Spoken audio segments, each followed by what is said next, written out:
Hi, gang. This is Heather for Liberty Librarian. How you doing? Yes, we made it through another week. Oh my goodness. Oh, it was just crazy pants. Oh, my cat's like, yeah, it was. It totally was, dude. I'm gonna open water. Oh my god, I'm thirsty. Mm. So did you see all the stuff with the inauguration and the craziness there? I watched it. I know I was talking to Kara, my Sweet Subversives co-host last night, and she never watches it. I always watch it because I want to get a feel for what kind of madness is coming for the next year. But it was rather uninteresting in a lot of ways. I mean, like for me, I was more enthralled with the giant Bible that Joe Biden swore himself on. And I just thought that's an amazing looking Bible. And I saw on internet sites that they get kind of nutso about the meaning behind each of the Bibles and who they belong to, and it's a lot of pomp and circumstance, right? So I don't really enjoy it that much. I mean, for me, it's a public office. It's important. Definitely important. One of the most powerful positions in the world. But what Kara said to me last night actually kind of stuck in my head, and I was thinking about it. That we're making them to be some sort of deity, like the president is like a god to us, and that we, like so many of us, like usually half the population is enthralled with them. And it is such a position of power. It is a lot. Now is the time that you decide to play. Okay. My cat's like getting wild right underneath my chair, making a lot of noise. So I'm sorry. But so I thought about today what would I would do to make it different. And I'm sure many people have thought about this before, about how to make it more democratic. But so I'm going to talk about that today. And I'm going to turn on this light behind me because I realize how dark it is in here. The sun's going down and it's like really cloudy in here. So this should help a little bit. I have I didn't turn on all my lights in here. So it looks a lot darker than normal. Maybe I'll crank up the light a little bit. One there. Now you can see me. Woo! I feel like I was doing a seance or something. Let's bring the spirits of democracy in today. What can we do? What can we do to bring them back? And so I had some ideas, and I'm going to throw them out to you after I show you this bananas thing. My favorite thing that came out of the inauguration was actually all the Bernie memes. Did you see Bernie Sanders there? Bernie Sanders wore a very smart coat because he's from Vermont, right? And it made sense for winter. Everyone else wore these very elegant, lightweight coats that I, as a Minnesotan, just kind of go, it's beautiful, but it won't keep you warm. If you have to sit outside, you're probably freezing your butt off. But I thought he actually looked like the smartest person there because he was warm. People were enthralled with the guy's gloves. And I saw like GQ is talking about it. His very sensible mittens that they have like the Nordic patterns on the front and they're leather in the back. He looked like he was warm or at least comfortable. And he was just sitting there like kind of sad Bernie. And in my heart, I still love Bernie. I'm sort of a Bernie bro, I always thought he was a neat guy, and he walked the walk and talked the talk. And I mean, a lot of libertarians would definitely say, "No, Bernie, no, he's Democrat." But I'm like, out of all the Democrats, he's one of my favorites. So I every time I see him, I think that dude, he's kind of like a wizard or a mad scientist looking guy, and I'm just amazed that he's in politics sometimes. But anyway, so everyone was obsessed with him and they made all these really cool memes. So I'm going to share some of them with you before I talk about my mad plan for how we can fix democracy in our country. And it's a huge plan and it probably will never fly, but I got to share it because I was thinking like this could work. it could work. The two major parties, like the Democrats and Republicans, won't ever go for it. Libertarians would totally go for it. And independents would totally go for it. But I'll share it with you in a little bit, and then we'll talk a tiny bit about intellectual freedom. I gotta tell you, I'm gonna try to cut it as short as I can because I'm gonna get to go have pizza and beer tonight. And it's one of the first times I've gotten to have it, and I am excited as hell to have pizza and beer. Hey, Dwayne, how you doing, man? Yay! Okay, so let's look at some of my Bernie memes because they're hilarious to me. I had a good time with them. So let's see if I can find it.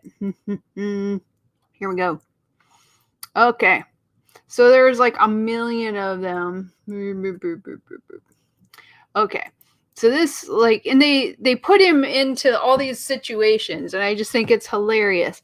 Bernie, he's sitting cross-legged, and there's the gloves that we're talking about, and he's got his mask on, and he looks kind of like he could be sleeping. He's like squinting his eyes, like this sucks, and and I love everything about it. But they put him in here in Twin Peaks, and I like that because I'm a big Twin Peaks fan. Or him sitting at the bar with the Great Lebowski at the bowling alley. How cool is that? He's like, whoop-de freaking do. I could have been president if I cared, but I don't. But I could if I wanted to. And he's like off sitting by himself because I'm sure they were doing all this social distancing, except when you saw the actual swearing in, people are just jammed right up there. So I really thought they didn't do a very good job of that. If they were saying that, it's like, do as we say, don't as we do, right? And there's Surratt, and there's Bernie off next to the little girl in the middle. He's so adorable, just floating there. He looks like he belongs, doesn't he? Oh, do you remember the time that Bernie was with George Washington, like going across the Potomac, right? Oh yeah, or sitting with I love this one with Forrest Gump. He does look like he belongs there, but Forrest isn't being very socially distanced and not wearing a mask, so I'm sure that's sort of inappropriate. Oh, I like this one the best though. It's sad Keanu and sad Bernie together. Like they could be like have a buddy like a buddy comedy where they go on adventures and be sad and go sit on benches and whatnot. And they photoshopped a mask onto Keanu, so he's much more appropriate. And I love it. Somebody drew Bernie in the Justice Society of America as a superhero in his coat and his beautiful mittens. Very cool, old timey. He's like one of those eternal figures. Or the Breakfast Club. Why not? And I love Game of Thrones, so of course he could be the new Bran Flakes. Uh, oh my god, he was just. It looks great with the fur on him too. I think like that would have been really appropriate for him at the inauguration. And the last couple, I promise I won't make you watch too many more, is Bernie floating. Yoda was like, and no, Luke was levitating him. Yoda's teaching Luke how to levitate objects, and Bernie was being levitated and just putting up with it. Or if you're a Trekkie instead, or Trekker, as they like to be called, he was the captain on the bridge, looking still a little perturbed. Make it so. Or with Jesus, if that's your thing. Religious, hanging out behind Jesus. And he's like, gosh, I'm not right at the table, but, I'm here, I guess. And the last one, it's a cat one, of course, because this is not a cat-free video. When you have to go to the bathroom, but the cat is comfortable, well, I guess I'm here for the rest of my life. There you go. And that is my Bernie Sanders inauguration tribute. Ah. It says, yeah, Biden has already signed 25 executive orders. Very busy man today. And yesterday, I think, too. Crazy pants. Okay. So here is the thing I've been thinking about, like, all day. Like, what would be a more democratic system than our party spending millions and, like, hundreds of millions of dollars to get people elected into office? How can we make this a better system that doesn't take so much money, isn't as corrupt, and will, kind of keep the process moving and not deify our leaders? So here's what I came up with. I was thinking about it today. There, instead of electing from the major parties, why not have the president and the vice president be kind of a special situation? And for the president's office, instead of every 4 years, I'm not sure if it'd be every year or every 2 years. 2 years seems a little bit better in my mind to do this, but have from all the electeds in the country, like people who are elected to any office, like city government, you know, state, you could have your House of Representatives, you could have your senators, you could have governors, you could have everybody, even all the way to like county commissioners. Anybody who works as an elected official can be in a lottery, and it's randomly chosen because there are already people who are elected by people in their area. They're usually pretty experienced with politics, and chosen more democratically throughout the country. So you randomly pick one of those people, put them into office. Oh, you got to go to the YouTubes? Oh, yeah. I know. It works on YouTube too. So Facebook and YouTube work great. Some of the other ones, Restreamio, it won't show the comments, but it should for this. And yeah, I'm okay. So this is why I think it, because I was thinking about the fact that even libertarians have elected officials all around the country. It would make independent people who get elected into areas have the opportunity to be elected. And what, instead of spending millions and millions of dollars on getting someone elected, instead we can spend that money on helping our country get better. And if they want to put that money into helping their electeds get elected a local office, I'm sure that's what would happen. But it just seems like a huge suck of funds, and it's very unfair to third parties. Any independent parties, libertarian parties, are totally excluded by the process, because also they have debates and they won't let anyone debate. So why not have already elected officials have a lottery and let them do it for 2 years? It would be different. And some would be great and some would be terrible at it. I think that if we had that as a possibility, there would be more accountability, and it would feel bad for the city that they actually were elected to. They would have to have another another person come in for that, for at least that period of time that they're elected to president, but they would be paid like the president would be paid. They would get the benefits and perks of being a president. And maybe you get a different point of view, a less corrupt career politician point of view. It would make them more like public servants instead of like a king, the way it is now. So that was my one thought. Originally, I was thinking like it could be anyone, but I thought, for the president, it might make more sense to have someone who already has some experience in politics. Now, that doesn't mean that they're going to be great choices, but really, we haven't had a lot of great choices lately anyway. So what difference would that make? If they're the kind of people that are elected to office, people believe in them, at least on their local level or wherever they are. So why not? What do you think about that? Okay, so second part, vice president. This would be the more batshit side of it, is that any adult in the country who has registered to vote could be in a lottery and become vice president. Now, this opens it up. This makes it so anyone could do it, anyone, anywhere. And of course, they'd have to have some sort of onboarding system to train people on politics and how to do it. But like not coming in with like preconceived notions and the buddy buddy system where you only help your friends out.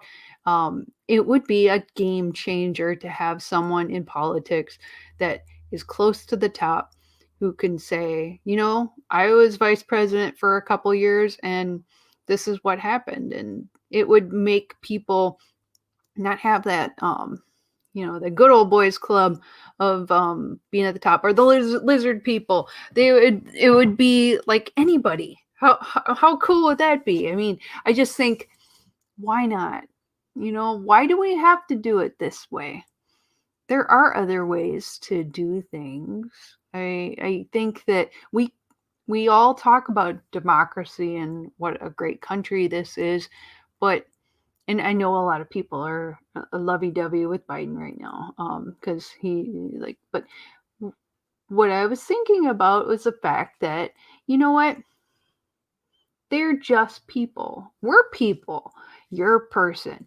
Everyone you know is a person, right? I think so, unless they're robots or lizards or whatever. But we all have good in our hearts. And I think that if we learned a little bit about how the political system worked and they had someone to kind of advise them and help them forward, which all good leaders do, and you would learn pretty quickly, it would really be much more important, because then you would know that you always had that possibility that you could be chosen.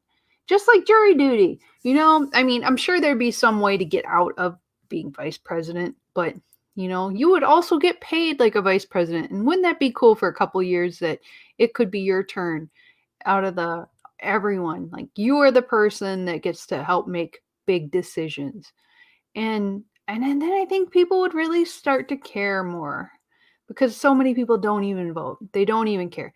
But if you knew that anybody who in office could become president, you would start to really care about all the people you voted for locally. You would start to think, are they president material?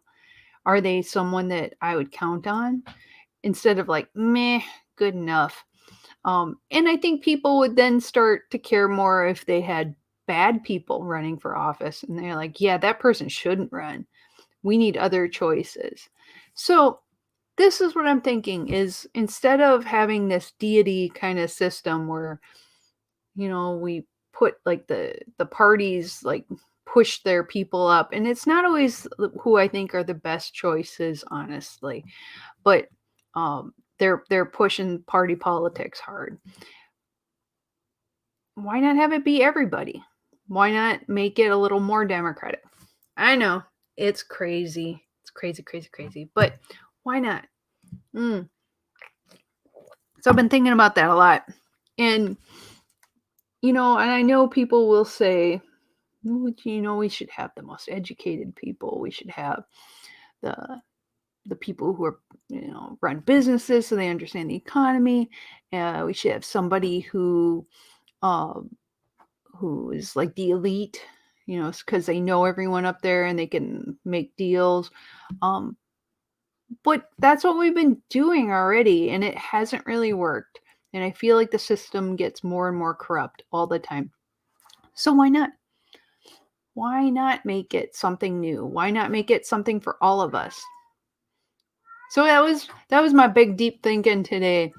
Like, what would I do? And I mean, like, you could do that with the president too. I mean, but I was thinking, like, maybe have tiers of it. Like the president can be like people in the political system. The vice president can be anybody who's a voter. And I mean, if something happened, then that person who's vice president to the president, then that person who's vice president could always have to take over. I mean, it's already set up.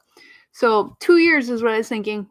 Do you think it should be 4 years still, or do you think 1 year is enough? I don't know. I mean, I think it would be a great social experiment no matter what, but If we keep getting the same kind of presidents over and over again that don't really make any difference, maybe it's time to change it.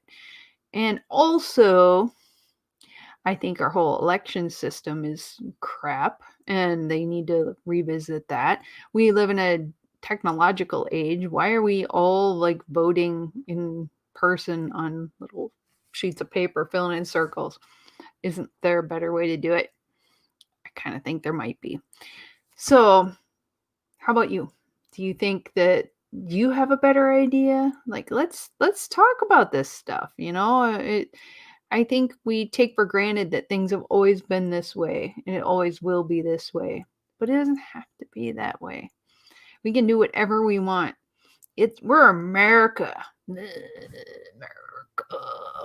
F yeah.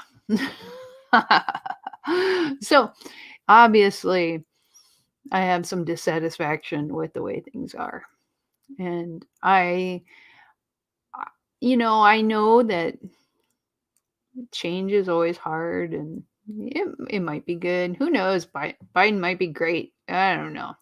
But I just think that wouldn't it be cool if it was just like my friend Kara, who's like a city council person, all of a sudden was just president one day? And I'm just like, I know she would do amazing things. Like if you could get somebody you get some of the right people in it, it would be awesome. But I know it could be terrifying too. You get like some crazy hillbilly that lives in under a rock. They could make it a little scary. But that's why I was thinking vice president for the non-political people. Because then you get a mix, right? You get a little bit of everybody. Anybody can be vice president. Political people can be president. So I think that would be an incentive. More people would want to get involved in politics because you could get that chance. You could be president. Anybody can be president. They always told you that when you were a kid, right? You could be president someday. Anybody can be president. I'm going to tell you, you can't. Not anybody can be president. Most of the people who are presidents went to like an Ivy League school, one of the top tier schools. Some of them are in the military, but most of them are very educated, from usually very wealthy families, or it's gotten a little bit better, but it's still quite upper tier. Almost all of them are either business owners, lawyers, people who make money, right? And I'm not saying there's anything wrong with that, but has it made our country better? Has it made it where we're not being oppressed? Maybe it's good to have some different points of view. Maybe it would shake things up a bit. So I don't know.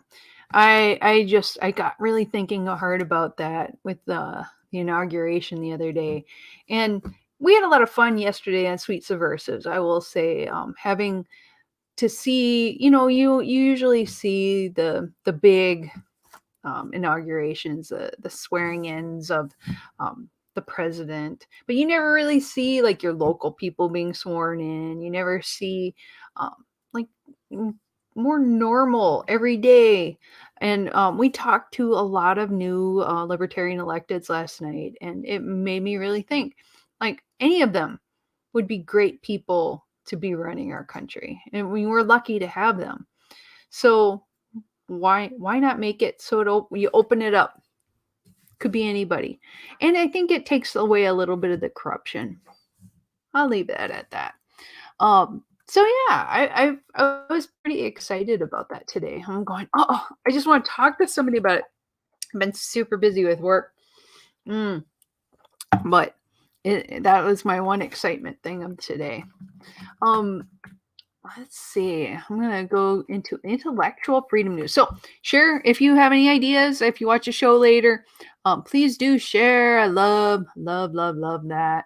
I think that we can dream, right? I feel like new year, it gives you lots of opportunity to think about what you want in the world. Okay. So then what else is happening, Heather? Okay. So intellectual freedom news. Let me open up my page. I ran here from work. I came right here, I set up everything. Okay, so in intellectual freedom news today, and I get a lot of my intellectual freedom news from the American Library Association's Office for Intellectual Freedom, and they have the Intellectual Freedom blog. It's great. Every Friday they update it, and there's great stuff. I usually just share a highlight or two from their site, but usually there's like a couple dozen more than I can ever even think of getting into. And it's kind of fun stuff. So, one of the things that I wanted to talk about was with the riot, they call it the Capitol rioters, right? And Kara and I briefly talked about this last night about biometric searches and investigations going on. Like she went to one of the city conferences, and if you watch the show, I had her on last year sometime, and we talked about this conference she went to for city council people and people in government, and one of the things that cities are getting pushed, this idea of having with their sewage doing it's like biological testing is what it is. So what they do is they go through the sewage and they look for drugs, and they say they're doing it to test the water to see if people are dumping medical stuff. It hurts the wildlife, right? But they're getting so good at this that they can track like drugs from a household. They can see like if you have diseases from a household. So they're looking into doing biometric searches that way. Now, I'm going to turn this back to the Capitol riot. There is something called Clearview AI biometrics. So these searches spiked as the police worked to identify the Capitol rioters. Hold on one second. I have a phone call and I'm going to just mute it for a second. And I just hate it when they call during this. I get so many crappy like show things. So let's just mute for a second, shall we?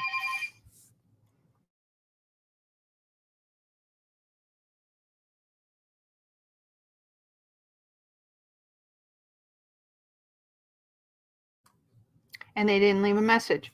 It's really fun. I should always mute that, but I forgot this time. Sorry, guys. So anyway, so the Clearview AI biometrics, and this was on a website called biometricupdate.com, and it was from January 11th by an author called Katja Pivik. And Katja wrote that Alabama's Oxford City Police Department is among U.S. law enforcement departments using this Clearview AI's controversial biometric facial scanning facial recognition software. So facial recognition is everywhere in police departments. That I'm not as I am afraid. And I remember watching like the news coverage of the people protesting. I am super for protesting. Everyone should be able to protest. I don't care what you believe. You should be able to do peaceful protesting. Now, when you get violent, they're going to get you. I'm just saying. But the thing I was screaming at the television is all these people were like, yeah, we're going to go get the Capitol. And they weren't wearing masks. They're woohooing into the cameras when they saw people filming them. And it was like when they were breaking stuff, they were really proud to show off, or the guy putting his feet up on the desk, or the person carrying off the podium and all that. It's like, dude, they're going to get you. Facial recognition is so good. And I mean, law enforcement's working with Facebook to be able to use all of this. So the thing that really kind of made me crazy was that New York Times said that searches on Clearview increased by 26% over normal weekday volumes against following the riot. So 26% because of the riot, it went way up. So they are doing facial recognition scanning. They did analysis of patches on clothing to identify a rioter spotted carrying plastic restraints. They're able to develop, okay, this is a quote. I was able to develop some pretty good suspect leads and forwarded those, said Sergeant Jason Webb, a police officer for Oxford, who had been finding photo matches from the riots using Clearview. And he's still working to forward leads to his point of contact with the FBI. So they're using facial recognition. They use fingerprints that they find on the scene. They've used bodily fluids. If somebody bled and they ran off, they take that and they compare it. If you've had anything in like a criminal record, they save everything. They can identify you super easy.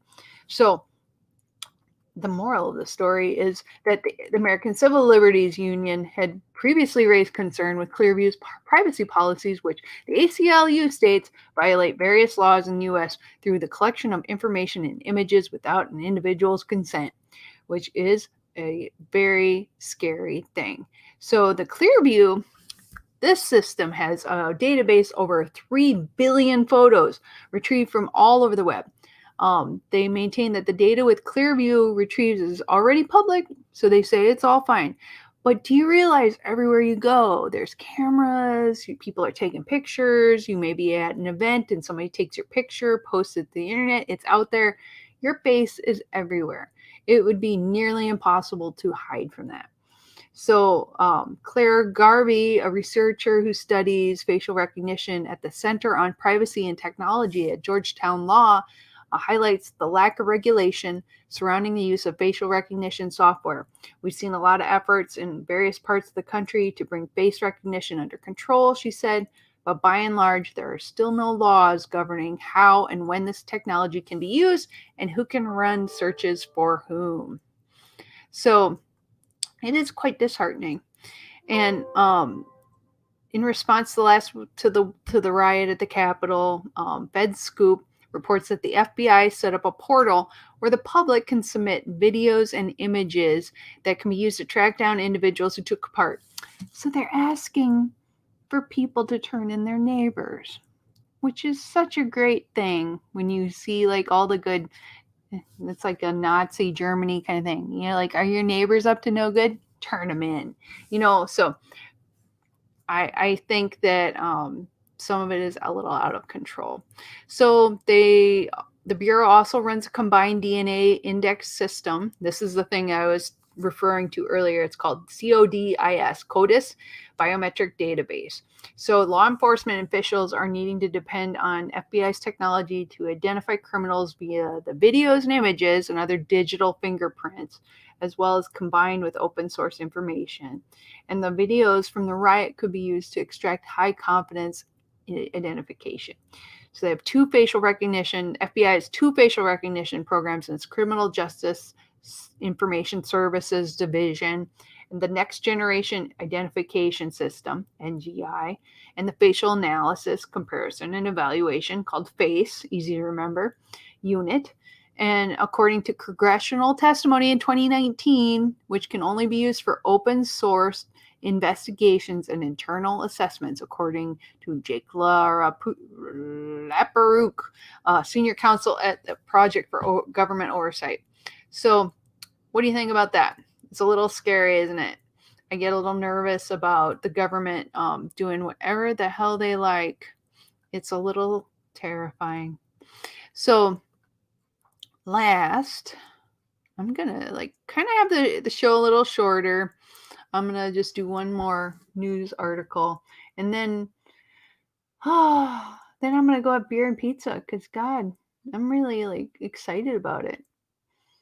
Let's see, where was my other one? I'm looking for my link. Oh, where did it go? I shut it down. Social media. Why everyone should be concerned about Parler being booted from the internet. Big tech's free speech showdown. Those are all good ones. I'm not really feeling it today. And then before Parler was shut down, hacktivists downloaded the archive of the site, they said, on the Washington Post, which I can't go to because I looked at too many Washington Posts and they blocked me now. So Facebook and Twitter could be sued for censorship under proposed state law. So that I'm going to talk about. So last night we talked about how a lot of libertarians are on the Facebook, or in lots of social media sites, or in Republicans too, are being censored and blocked and zooked, as they say. So Facebook and Twitter could be sued for censorship under a proposed state law from North Dakota. Interesting stuff. This is an Ars Technica if you're interested in reading up about it, from the 12th by John Brodkin. And what he went on to say is that Republican state lawmakers in North Dakota want Facebook and Twitter to face lawsuits from users who have been censored. And a bill has been submitted by 6 legislators last week, and it is titled "An Act to Permit Civil Actions Against Social Media Sites for Censoring Speech," unquote. And it says that social media websites with over 1 million users would be liable in a civil action for damages to the person whose speech is restricted, censored, or suppressed. So any person who reasonably otherwise would have received the writing, speech, or publication. Payouts for censored users would include treble damages for compensatory,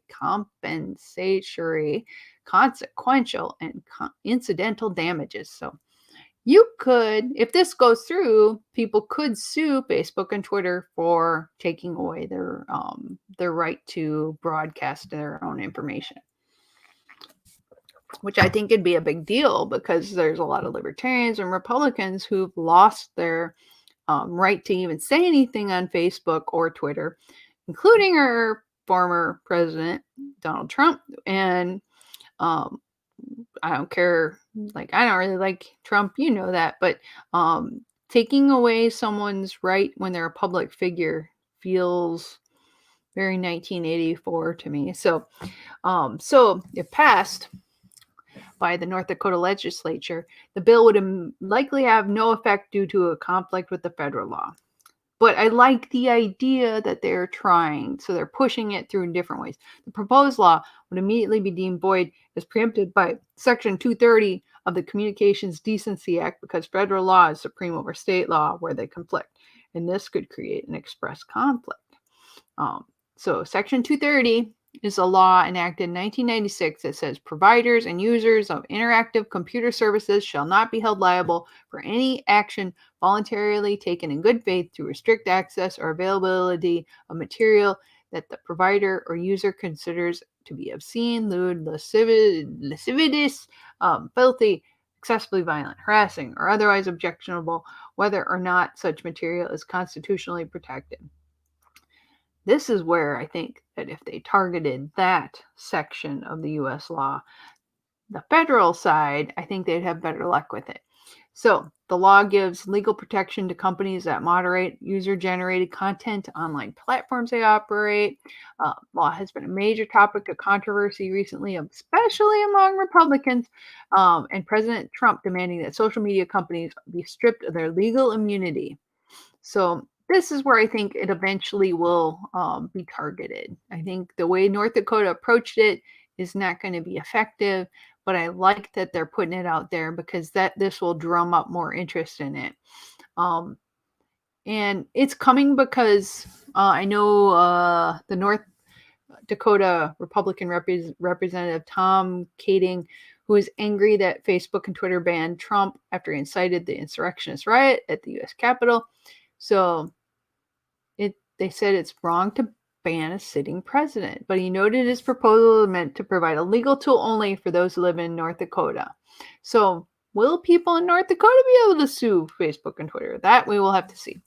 The bill has oddities. Curiously, the North Dakota bill text says it would apply only to cases where the company is immune from civil liability under federal law. It seems to mean that the proposed North Dakota law would no longer apply if Section 230 is repealed by the federal government. But the proposed law can't be enforced while Section 230 is in place either. So it's kind of like, why would they word it that way? Either way, it's not going to work. I think it's interesting, though. It may be dumb, but it's interesting because I think that this is a problem. And I think that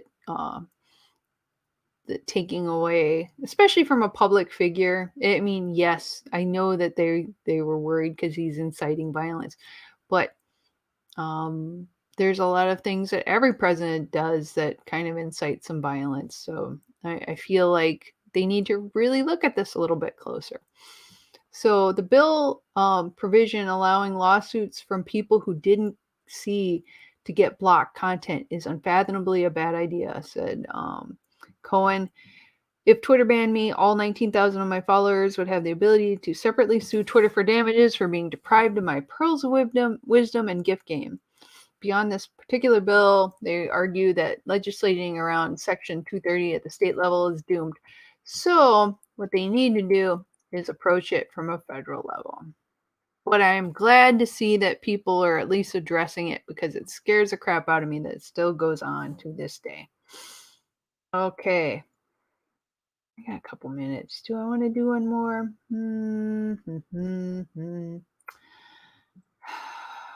No. I think I'm done. I'm gonna like go early a little bit tonight, and I'm really glad that we got to spend some time together. And thank you, Dwayne, for watching. I really appreciate your comments, and I hope that you all have a good week. Let me know if you watch it later what you think about if you have other ideas for how we could have a more democratic presidential system, an alternative. What if you have another alternative? Share it with me, and I would be happy. I'll comment on it later too. So I love you guys. Have a great week. I'm gonna go get some pizza and beer, y'all. So have a good time. See you later. And we will be out of here.